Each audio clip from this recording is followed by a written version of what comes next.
Hey, welcome back to the Catholic Entrepreneur Podcast. As you can see, if you're watching on YouTube or watching on Spotify, we are in a new location. So I spent Christmas, like between Christmas and New Year's, moving this office, so my home office space, down to the basement. We're actually expecting we're going to have another baby, a baby boy in April.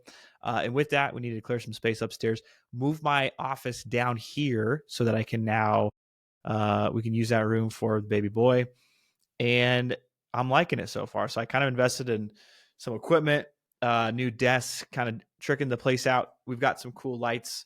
It felt good to kind of reestablish my home office space, finally get everything organized here. First episode recorded down here in the basement, but prayers are welcome for us as we look to welcome in a baby boy in April. So would appreciate that. But life is good down here in the basement. It is very cold.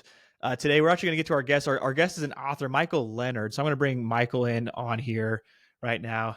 Michael, how are you doing? I'm well, Mitch. How about yourself?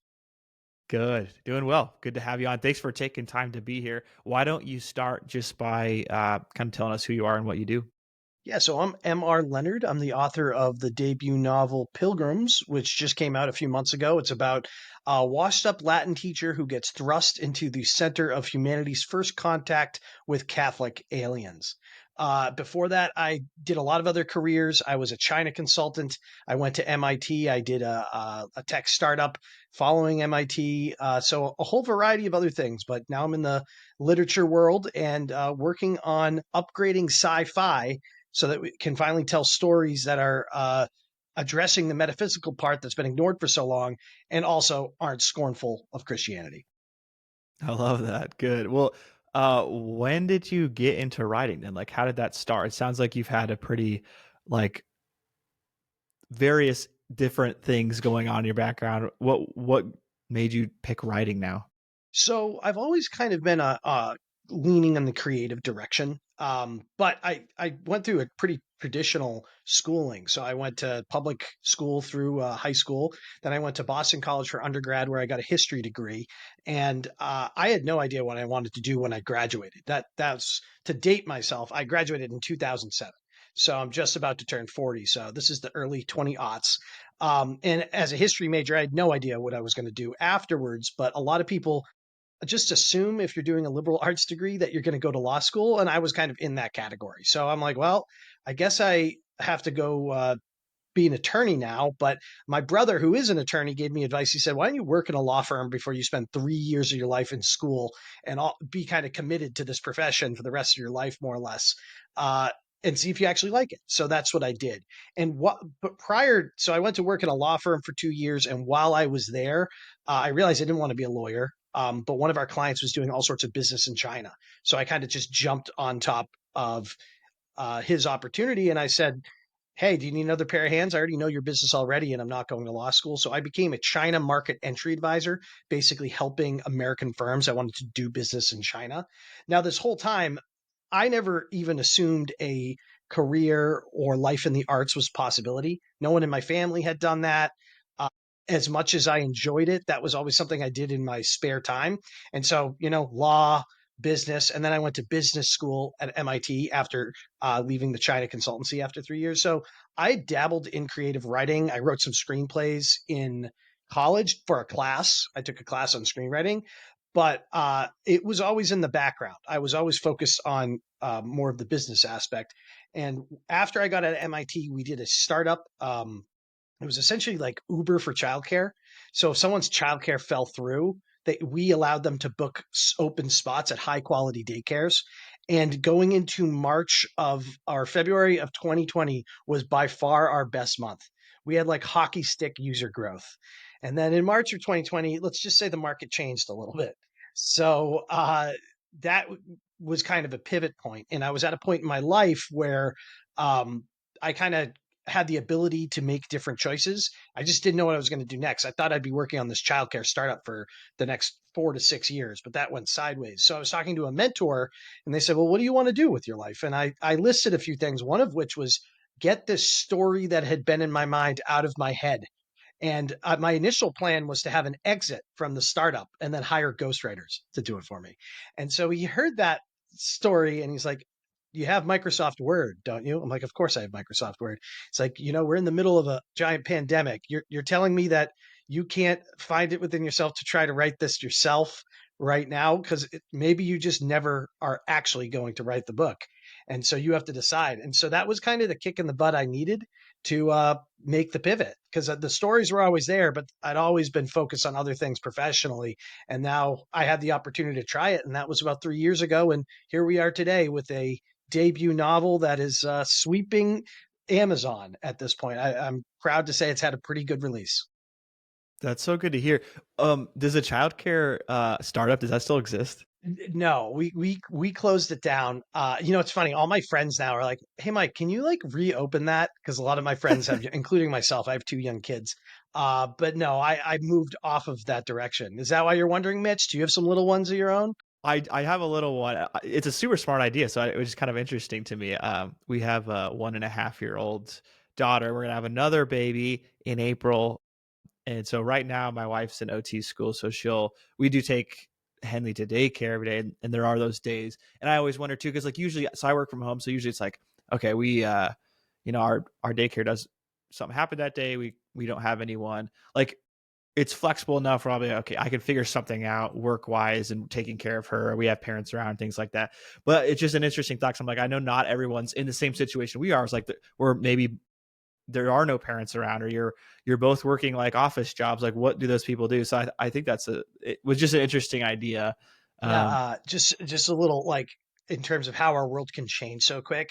So I was at MIT from 18 to 19, getting an MBA, and in that world, I also another fact. I live in Boston, so there's a lot of professionals in the tech industry, healthcare, that have moved here from elsewhere. So they also don't have family around, and whether they worked in a hospital or an office, in time machine in the year 2019 to say, listen, I'm going to have to work from home today because my nanny called in sick or my daycare closed suddenly, unexpectedly. That was like the black mark. And no one was going to do that. They're starting to look across the street at the elderly neighbor who's blind and can't like lift anything and saying, "Can you watch my kid for today? Because I must get to work." And then the pandemic happened in 2020, and suddenly we just warped about 10 to 15 years into the future in terms of workplace culture. That, as much as parents still find themselves in this position now, like yourself, Mitch, like the future happens so suddenly that saying I'm going to take that sales meeting from home via Zoom is, I mean, you might rankle people a little, but it's so much more accepted. We live in like a foreign country compared to the year 2019. yeah. So it was already a big enough lift in 2019.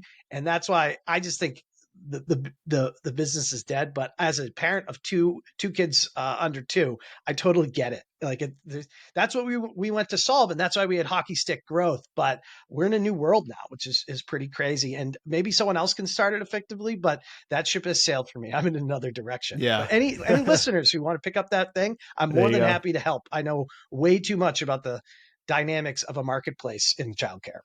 Nice. Yeah, there's a startup idea. So for the listeners, reach out. I think, yeah, to your point though, you pivoted hard because you had to. When did you start writing this officially?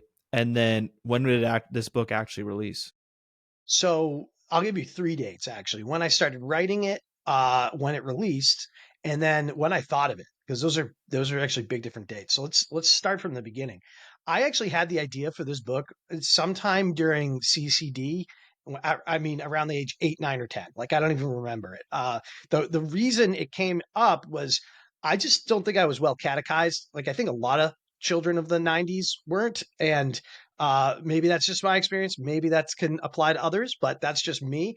And so, like, I think a teacher was trying to talk about the fact that Jesus was a historical figure, and that was complete news to me at the time. In fact, I was maybe conditioned to think that was an impolite question to ask. So some teachers talking about it, and at the time I was really into the Discovery Channel, like Ancient Aliens, Unsolved Mysteries, like all those great shows. is the Loch Ness Monster real? So I just connected the two things in my head and I was like, well, the aliens who are clearly here and have been here for a while, like obviously UFOs, they could just tell us what happened to Jesus back in the year 33 AD, whether he rose from the dead or not. And we could all just kind of move on with our lives and just, we wouldn't have to fight anymore. This would just be all settled and over with. So I had that thought as a child and it somehow stayed in my brain. It was in late 2020, so I want to say December 2020.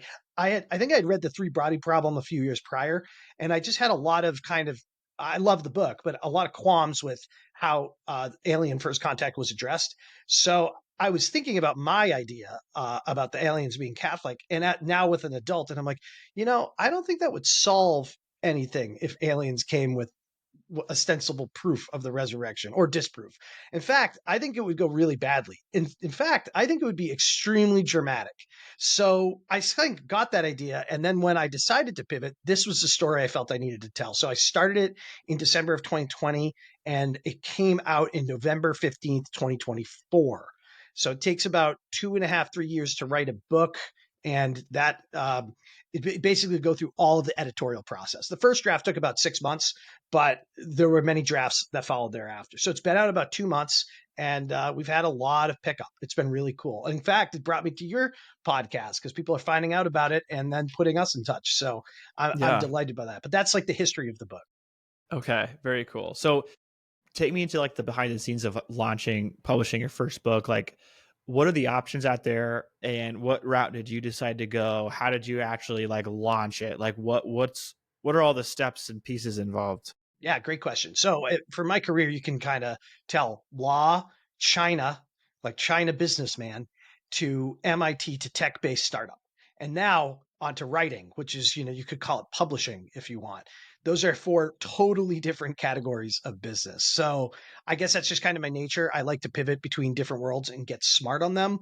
Um, and but there are lessons that hold throughout. So one of the things that I learned in my China consultancy days was essentially I would help bring Americans and help them figure out the Chinese market with my Chinese partners. And it was very striking to me how many American businessmen were convinced they knew everything about China already, having never stepped foot in the country.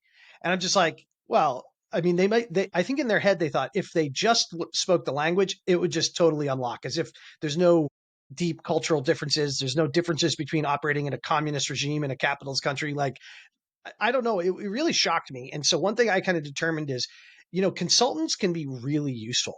Speeding up the learning curve is probably one of the most high yield hacks you can do career wise, business wise, and all sorts of things. So in December of 2020, when I started to write this book, I mean, I've read for years. I have a liberal arts degree. Like, it's not like writing is completely alien to me. I'm not a quant. But I just quickly figured out, like, I don't know what I'm doing. So I went to look for help. And that has been the biggest, highest yield thing. So I'll get to the options for publication, but I just think in terms of process for all entrepreneurs, whether they're writing or doing anything else, like, don't be afraid to expend capital to fire up that learning curve much faster. It's you're like, I'm paying thousands of dollars of things I could Google online, but it usually pays off if you can get the right expert who can teach you appropriately. So I did that. I found an editor essentially that would work with me as I drafted the manuscript.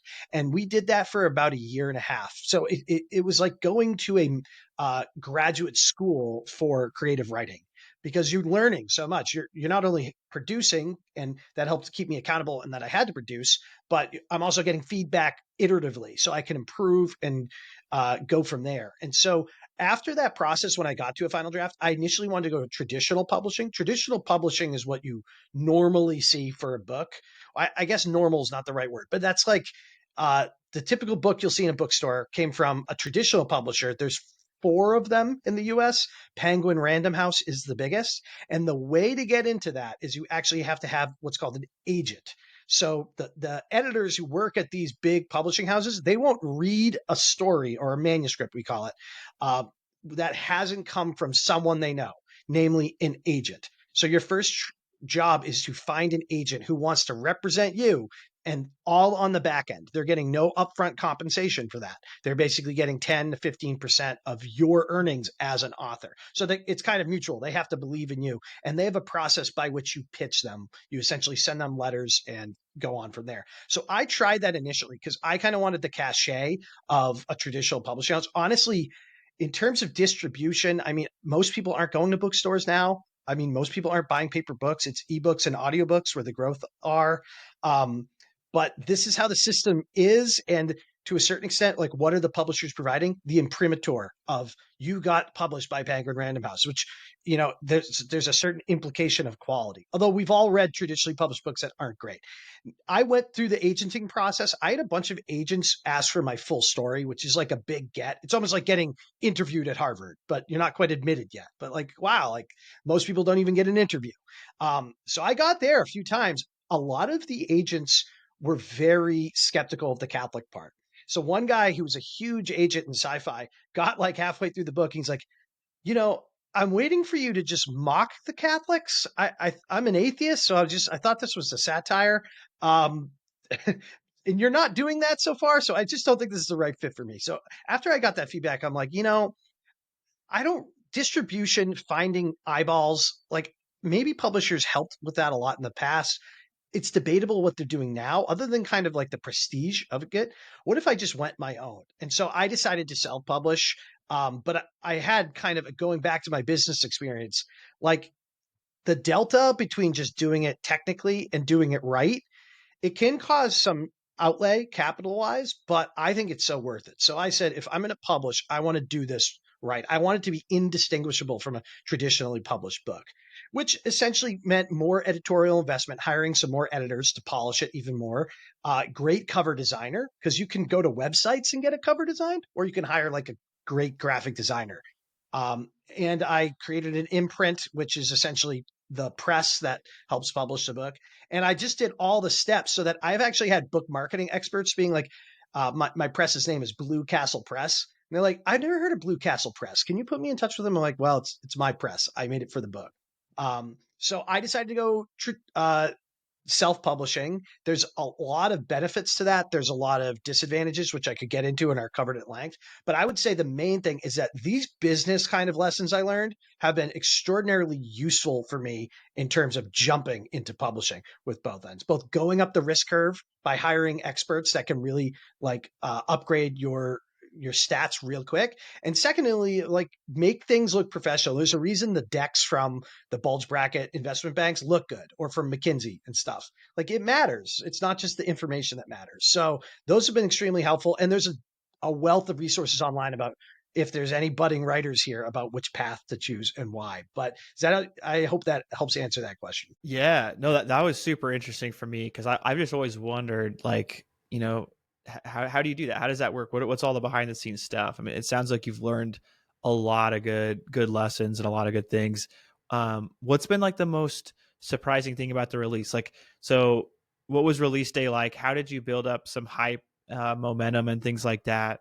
And what have you seen happen the last few months since it's been released?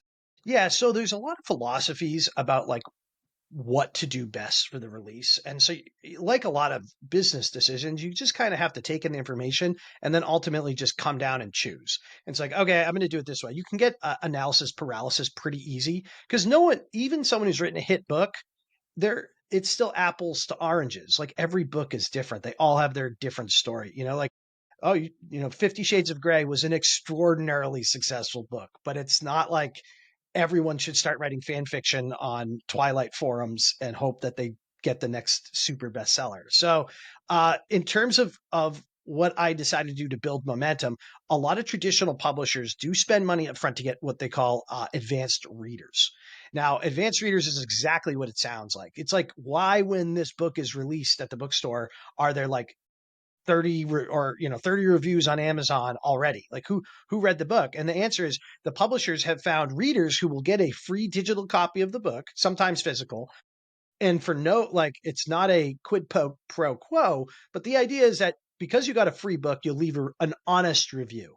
Now, there are services that do that, but they're kind of pricey. Or I guess a lot of things in writing are sticker shock. I mean, coming from the business world, these are small outlays, but for individuals, it can be kind of heavy. And I was in the position that I could afford them. So I made sure I had a lot of advanced readers. I followed up with them so that there were reviews quickly on release day. The other thing I did is there's two elements of writing the book. And authors hate this because the first element is being a good writer and writing a good story. I mean, that's absurdly hard. But there's actually a second job that you really have to do unless you're outstandingly lucky and almost like struck by lightning lucky. So, in other words, everyone's going to have to do this, and that is market your book. So, figure out where your readers are, figure out what your distribution channels are to get to them. And that is not totally easy, but I think a lot of writers just avoid this like the plague because you kind of have to put yourself out there, do podcasts like this, reach out to people. I decided that I wanted to focus. I mean, I see everyone listening to things all the time. Construction workers, bankers, doesn't matter. Everyone's listening, they have AirPods in, and I'm sure it's not mostly music. So I'm like, I think podcasts might be a good go to market strategy. And not a lot of authors do that, partly probably because it's an expenditure. So some of it's kind of doing interviews like I'm doing now, but I also did pay for some mid-roll ad reads on some podcasts where I thought my readers would be located. Specifically, like Catholic readers, although my book is not written for Catholics, it's written for a general audience. I just thought like maybe the Catholics would be so excited to see someone not trying to kick their faith right in the teeth repeatedly that they'd just be more enthusiastic about recommending the book, at least initially. And so yeah, I got some mid-roll ad reads on various podcasts, and that really helped build awareness earlier on. And then beyond that, it's trying to get influencers to notice your book. Matt Fradd actually has been great. He's been talking about my book on some of his live streams, and he actually put in an Instagram post recommending it. Uh, I I didn't see a lot of advice for authors to kind of pursue these directions. Maybe I'm breaking new ground there, or maybe not. But I recommend that if someone's into writing, and this is true for startups, by the way, this was true for our childcare startup. No good idea sells itself.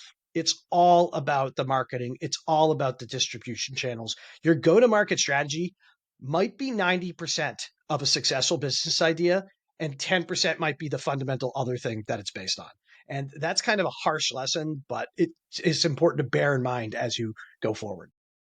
I love that. No, that is super important to mention because I think, yeah, to your point, good ideas, good products, good books. Like I've kind of found that to be true in a lot of things that I'm involved in as well. Just like the distribution and the reach and the getting people to talk about it in the social media game, all that stuff is so important. It can't be overlooked, no matter how good your idea is.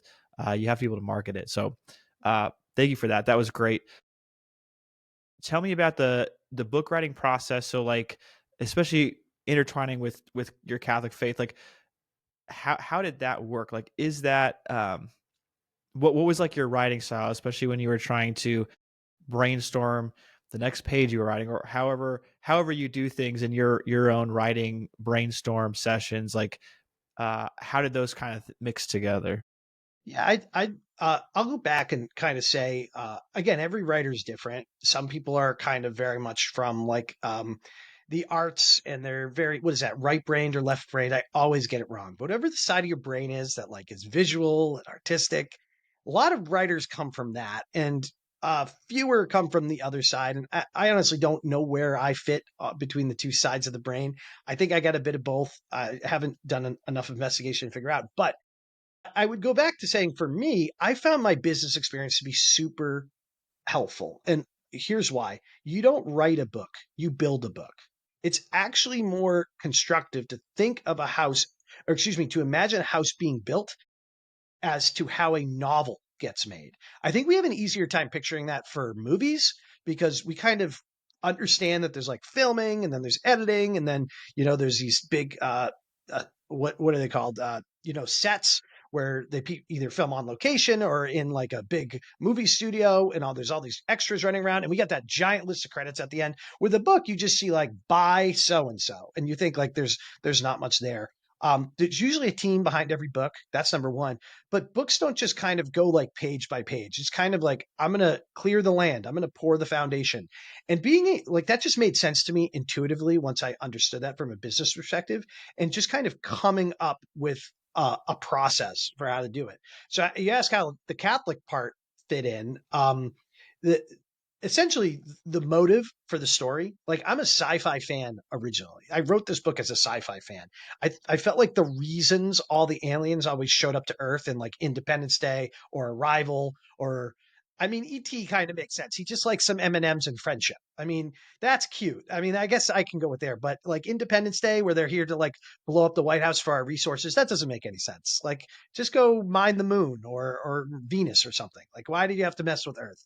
Will Smith lives here. I mean, that would be a very poorly advised thing. So the ideas were always bad, and sci-fi has a kind of deep scorn of Christianity. And I don't think it does as a genre. That kind of canard of science versus religion is just silly and stupid. And no one who's in the philosophy of science who's smart actually kind of holds that view. That's kind of laughable, but that's pervasive in our culture. And it pervaded science fiction, especially in the mid 20th century, when a lot of these top personalities were kind of setting the tone. So everyone just kind of assumes that's like it. So I consider myself a revert to the Catholic faith, and I love sci-fi, and it's like these stories that you're writing are so, they're not only scornful, and that hurts my feelings, wah wah, but it's like you're just missing obvious narratives. Like, you always have aliens coming to Earth for stupid reasons, whether it's resources or to learn a language so we can change the future, like a rival. Like, come on, that makes no sense. Why not? Like, even if you thought it's far fetched and that aliens are just being incredulous, like, what if they were adherents to an Earth religion? That would explain why they have to come all the way here. So I guess it was the Catholic part was just, I wanted to take back this genre, take back the art for our team, the team that kind of perfected art, as you can see when anyone travels to Europe and looks at all the cathedrals and all these beautiful things. Like, we've kind of ceded territory, and I wanted to fight and get it back. And I base the novel on it's a sci-fi retelling of St. Augustine's Confessions. So it follows my main character, Austin DeSantis, St. Augustine, and he essentially goes through the arc of St. Augustine, which is a redemption story. Trust me, it works when you read the book. It's very ambitious, but I think I pulled it off.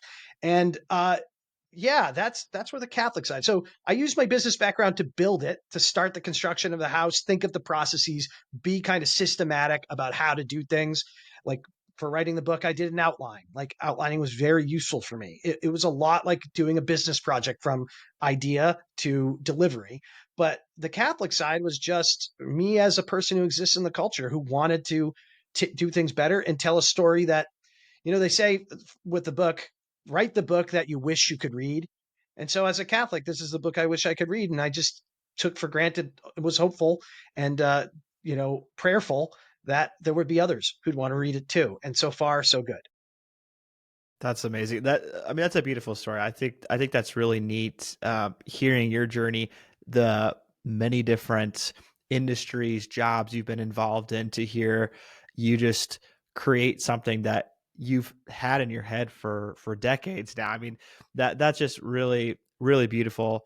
I'm excited to take a deep dive into the book. Can you tell listeners where they can find it? Any details about keeping up with you? Yeah, so I have a website, mrleonardauthor.com. Leonard is Leonard. So it's like Mr. Leonard Author com. That's my website, and you can find the book on Amazon, and I believe it's on all retailers to purchase. And the type in Pilgrims M.R. Leonard. There's a lot of books with pilgrims in it. Unfortunately, like Pilgrim's Progress is from the 1500s, is one of the most famous. So you can find it there. I also have a Twitter handle at Monks on the Moon. Um, that's kind of my grand ambition, that I can get enough notoriety to uh, encourage, to patronize and help build a monastery on the moon, because obviously we need one there. We have monasteries in all sorts of cool places. It's time we put one on the moon. It's overdue.